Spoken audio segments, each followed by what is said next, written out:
পশ্চিমবঙ্গের তৃণমূলের সৌজন্যে গুন্ডা বরণ হচ্ছে। সৌজন্যে মনিরুল ইসলাম, যার বিরুদ্ধে এখনো কোনো এফআইআর করার সাহস হচ্ছে না পুলিশের। যে দলের সুপ্রিমো বিধানসভা ভাঙচুরের নিদর্শন দেখিয়েছিলেন, সেই দলে যারা এখনকার বিধায়ক, তারা তো এটা করবেনই। ঘণ্টাখানেক সঙ্গে সমান অনুষ্ঠানে এসে বললেন বিজেপির প্রতিনিধি কেয়া ঘোষ। দুই শিশু সহ যখন গ্রাহাম স্টুয়ার্ট স্টেইনকে যার নেতৃত্বে পুড়িয়ে মারার অভিযোগ উঠেছিল, তিনি মারা গেছিলেন। আর প্রধান অভিযুক্ত যিনি ছিলেন সেই বজরং দলের নেতা মহেন্দ্র হেলমবামকে যখন তিনি জেল থেকে বেরোলেন, মালা পরিয়ে সংবর্ধনা দিয়েছে এবং দিয়েছিল বজরং দল। গৌরী লঙ্কেশ খুনে দুজন অভিযুক্তকে স্থানীয় হিন্দুত্ববাদী সংগঠন একইভাবে ফুলমালা দিয়ে বরণ করে বিরাট সংবর্ধনা দিয়েছিল। আমার পরবর্তী বক্তা পেয়াকে একটাই প্রশ্ন থাকতে পারে যে তৃণমূল তাহলে বিজেপিরই পদাঙ্ক অনুসরণ করছে। দেখুন, বাঙালি পয়লা বৈশাখে নববর্ষকে বরণ করে। স্কুল, বিশ্ববিদ্যালয়, কলেজ, বিশেষ করে কলেজ এবং বিশ্ববিদ্যালয় নবীন বরণ হয়। আর পশ্চিমবঙ্গে তৃণমূলের আমলে আমরা দেখলাম গুন্ডা বরণ হচ্ছে।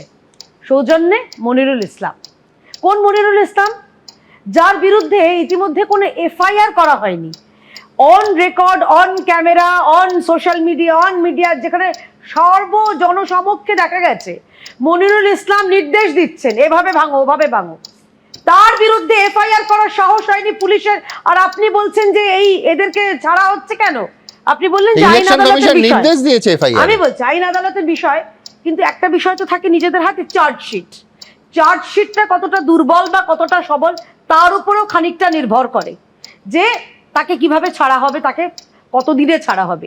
যেভাবে অত্যন্ত দুর্বল চার্জশিট দিয়েছে নিশ্চয়ই পুলিশ, সেই কারণে তাদের 24 ঘন্টার মধ্যে তাদেরকে ছাড়া হয়েছে।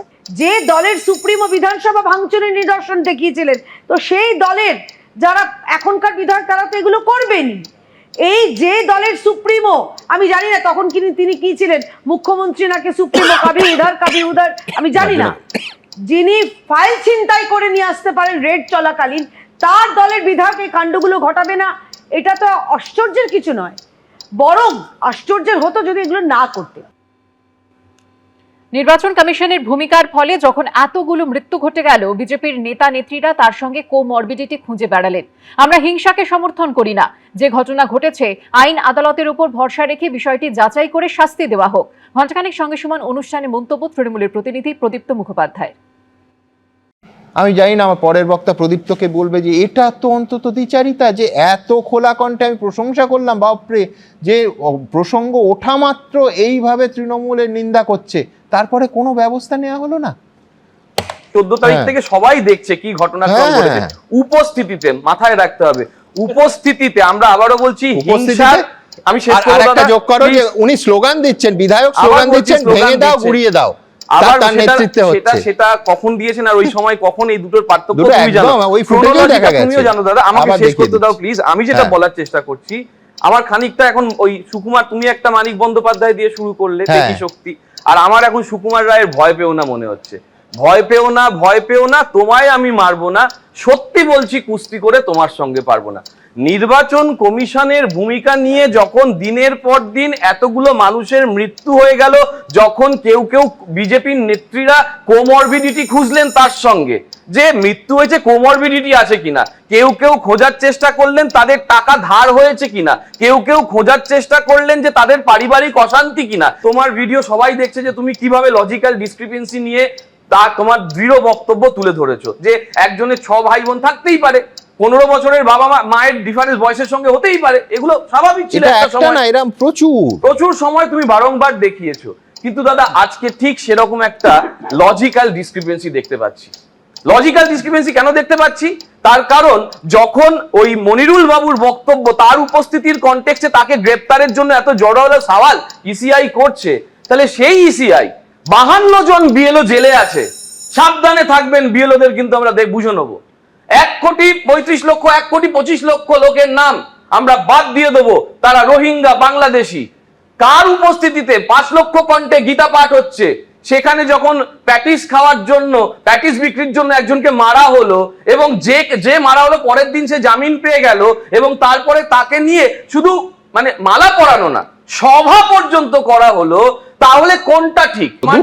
আমার যেটা বক্তব্য, যে আমরা হিংসাকে যেমন সমর্থন করি না, তেমনি পুলিশ যে ব্যবস্থা নিয়েছে আইনের ওপর ভরসা রেখে, আদালতের ওপর ভরসা রেখে আমরা দাবি করছি যে ঘটনাক্রম ঘটেছে সত্যতা যাচাই করে যারা দোষী তাদের শাস্তি দেওয়া হোক। 5 লক্ষ কণ্ঠে গীতা, সেখানে বিজেপির তাবর তাবর নেতা উপস্থিত, কে নয়? সুকান্ত মজুমদার, দিলীপ ঘোষ হয়তো জানি দেখিনি, মনে পড়ছে না, কিংবা শুভেন্দু অধিকারী। তাদের উপস্থিতিতে যাকে মারা হলো, তাহলে তাদের কেন গ্রেফতার করা হবে না? নির্বাচন কমিশনের ডেডলাইন পেরিয়েছে, কিন্তু ফরাক্কার তৃণমূল বিধায়কের বিরুদ্ধে রাজ্য প্রশাসন এফআইআর দায়ের করেছে কিনা জানা যায়নি। যদিও এটা কিন্তু প্রথম নয়। বেআইনিভাবে ভোটার তালিকায় নাম তোলার অভিযোগে রাজ্যের 4 জন নির্বাচনী অফিসারের বিরুদ্ধেও এখনো কোনো পদক্ষেপ করেনি রাজ্য সরকার। নির্বাচন কমিশনের বেঁধে দেওয়া সময়সীমা পেরিয়ে গেছে, কিন্তু ফারাক্কার তৃণমূল বিধায়ক মনিরুল ইসলামের বিরুদ্ধে প্রশাসন এফআইআর করেছে কিনা তা জানা যায়নি। এরই সঙ্গে রাজ্যের মুখ্য সচিবকে কমিশন চিঠি দেওয়ার পরও 4 নির্বাচনী অফিসারের বিরুদ্ধে এখনো কোনো ব্যবস্থা নেয়নি সরকার। এখন প্রশ্ন উঠছে, শনিবারের মধ্যে কি কোনো ব্যবস্থা নেবে তারা, নাকি কমিশনের সঙ্গে সরকারের সংঘাত আরো চরমে উঠবে? এখানে সংবিধান বলে কিছু নেই, এখানে 355 বা 356 এখানে আনতেই হবে। নির্বাচন কমিশনকে না জানিয়ে বিভাগীয় সিদ্ধান্ত। রাজ্যের 4 নির্বাচনী অফিসারের বিরুদ্ধে নেওয়া সিদ্ধান্তকে অবৈধ ঘোষণা করে মুখ্য সচিবকে চিঠি দিয়েছে নির্বাচন কমিশন। বেআইনিভাবে ভোটার তালিকায় নাম তোলার অভিযোগে দক্ষিণ 24 পরগনার বারুইপুর পূর্ব বিধানসভা কেন্দ্রের ইআরও দেবোত্তম দত্ত চৌধুরী ও এই ইআরও তথাগত মণ্ডল ও পূর্ব মেদিনীপুরের ময়না বিধানসভা কেন্দ্রের ইআরও বিপ্লব সরকার এবং এই ইআরও সুদীপ্ত দাস, এই 4 জনের বিরুদ্ধে এফআইআর করতে বলেছিল নির্বাচন কমিশন। 5ই আগস্ট এই নিয়ে মুখ্য সচিবকে চিঠি পাঠায় নির্বাচন কমিশন। যদিও তারপর অভিযুক্ত অফিসারদের পাশে দাঁড়িয়ে নির্বাচন কমিশনের বিরুদ্ধে সুর চড়ান মুখ্যমন্ত্রী। কালকে আমার 2 জন অফিসারকে নোটিশ পাঠানো হয়েছে কিনা তাকে সাসপেন্ড করা হলো। আমরা বলি তোমার ইলেকশন এখন ডিক্লেয়ার হয়েছে, কোন আইনের বলে তুমি নোটিশ পাঠিয়ে দিচ্ছ? ইলেকশনের অনেক দেরি আছে, 8 মাস দেরি আছে, এখন থেকে সাসপেন্ড করতে শুরু করেছেন হরিদাস সব, কৃতদাস সব। তারপর 8ই আগস্ট অভিযুক্তদের বিরুদ্ধে ব্যবস্থা নেবার জন্য সময় বেঁধে দিয়ে চিঠি দেয় নির্বাচন কমিশন। তাতেও কাজ না হওয়ায় দিল্লিতে ডাকা হয় তৎকালীন মুখ্য সচিব মনোজ পান্তকে। টানাপোড়েন সেখানেও থামেনি। এরপর দক্ষিণ 24 পরগনা ও পূর্ব মেদিনীপুরের জেলাশাসককে এফআইআর করার নির্দেশ দেওয়া হয়। কমিশনের সেই নির্দেশও কার্যকর করা হয়নি। সম্প্রতি রাজ্যের মুখ্য নির্বাচনী আধিকারিক বা সিইও দপ্তরে চিঠি দেয় রাজ্যের স্বরাষ্ট্র দপ্তর, যেখানে বলা হয় ওই 4 আধিকারিকের বিরুদ্ধে এফআইআর এর নির্দেশ প্রত্যাহার করা হোক। লঘু অপরাধে এত বড় শাস্তি দেওয়া ঠিক নয়। সিইও দপ্তর থেকে সেই চিঠি জাতীয় নির্বাচন কমিশনের দপ্তরে পাঠানো হয়। তারই প্রেক্ষিতে এবার মুখ্য সচিবকে জাতীয় নির্বাচন কমিশনের এই চিঠি, যেখানে বলা হয়েছে 4 নির্বাচনী অফিসারের বিরুদ্ধে নেওয়া বিভাগীয় সিদ্ধান্ত অবৈধ। নিয়ম অনুযায়ী বিভাগীয় সিদ্ধান্ত চূড়ান্ত করার আগে নির্বাচন কমিশনের সঙ্গে পরামর্শ করা বাধ্যতামূলক। এক্ষেত্রে তা করা হয়নি। সংশ্লিষ্ট কর্তৃপক্ষ নির্বাচন কমিশনের সঙ্গে পরামর্শ না করেই সিদ্ধান্ত নিয়েছে। তাই এই সিদ্ধান্ত প্রক্রিয়াগতভাবে ভুল এবং গৃহীত নয় বলে গণ্য হবে। পাশাপাশি চিঠিতে বলা হয়েছে 4 নির্বাচনী আধিকারিকের বিরুদ্ধে কি পদক্ষেপ করা হয়েছে 72 ঘন্টার মধ্যে তা মুখ্য সচিবকে জানাতে হবে। এমনকি কেন নির্দেশ কার্যকর করা হয়নি সেই বিষয়েও রিপোর্ট চেয়েছে নির্বাচন কমিশন। 24শে জানুয়ারি বিকেল 5টার মধ্যে রিপোর্ট জমা দিতে বলা হয়েছে। দেখুন, নির্বাচন কমিশন আইনের যে পার্টটা বলেছেন, আমি সেটা অ্যাডমিনিস্ট্রেটিভ ব্যাপার, আমি তার মধ্যে কোনো মন্তব্য করব না। কিন্তু ইলেকশন কমিশনের বিরুদ্ধে ব্যবস্থাটা কে নেবে? যে এতগুলো মানুষকে যে হয়রান করলো, এতগুলো মানুষের ক্ষতি করলো রাজনৈতিক দলদাসপনা করতে গিয়ে, ওদের ব্যবস্থা কে নেয়? ওদের বিরুদ্ধে তো আগে আইনত ব্যবস্থা হওয়া দরকার। ভোটের আগে কি রাজ্য সরকার ও নির্বাচন কমিশনের সংঘাত আরো বাড়বে? রুমা পাল, প্রতদীপ ভট্টাচার্য ও কৃষ্ণেন্দু অধিকারীর রিপোর্ট, এবিপি আনন্দ। এবিপি আনন্দ, এগিয়ে থাকে, এগিয়ে রাখে।